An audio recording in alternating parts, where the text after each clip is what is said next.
भाजपा नेता एवं नगर परिषद मनाली के अध्यक्ष चमन कपूर ने आरोप लगाया है कि प्रदेश की कांग्रेस सरकार प्रभावितों को 7 लाख का झूठा सपना दिखाकर अब उन्हें भूल गई है। यह आरोप उन्होंने मंडी में आयोजित पत्रकार वार्ता के दौरान लगाया।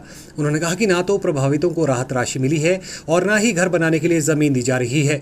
चमन कपूर ने कहा कि जिस तरह से कांग्रेस सरकार झूठ बोलकर सत्ता में आई थी, ठीक उसी तरह से प्रभावितों के साथ भी 4500 करोड़ के राहत पैकेज का झूठा सपना दिखाकर छल किया जा रहा है।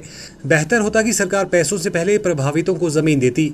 उन्होंने कहा कि जिन चंद प्रभावितों को 3 लाख मिले हैं, उनका ये पैसा जिंदगी की नई शुरुआत में खर्च होता जा रहा है।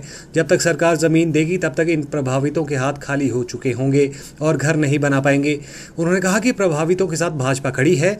अगर सरकार ने जल्द ही प्रभावितों को जमीन और घर बनाने के लिए मुआवजा जारी नहीं किया तो फिर हर जिला के मुख्यालयों पर सड़कों पर उतरकर आंदोलन किया जाएगा। कहीं ना कहीं प्रभावितों को भुला ना दिया जाए, जैसे सरकार ने भुला दिया है। अभी सरकार ने पहले जैसे इलेक्शन के टाइम में झूठे वादे किए और एक भी पूरा नहीं कर सकी सरकार, वही उसी तरह से और 3 लाख के भी कईयों को चेक दिए हुए जो अभी तक पास नहीं हुए।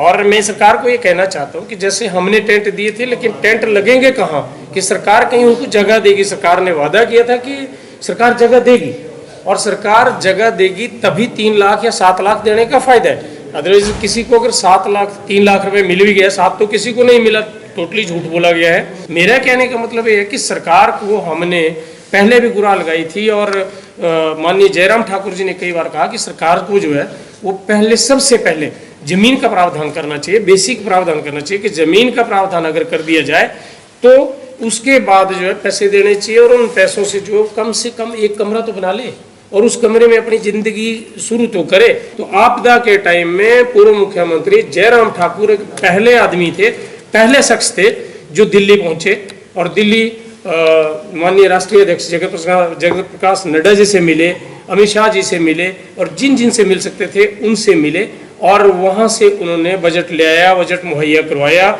उसी को अनाउंस करके उन्होंने 4500 करोड़ रुपया जितना भी था कि लोगों को राहत राशि देंगे, लेकिन अभी तक भी वो ढंग से बजट जो है बांटा नहीं।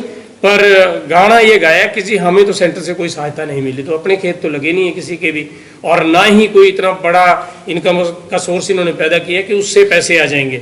हमारे जितने भी प्रभावित हैं उनको बिल्कुल ठगा जा रहा है और मैं सरकार को आपके माध्यम से ये संदेश देना चाहता हूँ कि ऐसे ठगने से काम नहीं चलेगा।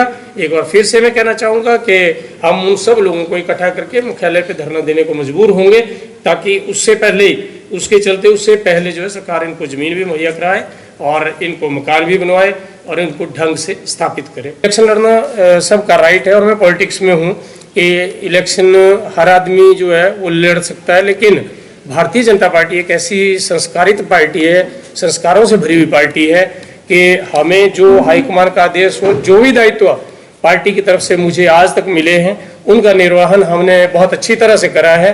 आगे भी अगर उनका आदेश हो, उनको लगे कि इस काबिल है कि एमपी की सीट से लड़े और इनको लड़ाया जाए, तो हम उसके लिए हमेशा तैयार रहेंगे और होगा वही जो हाईकमान फैसला करेगी।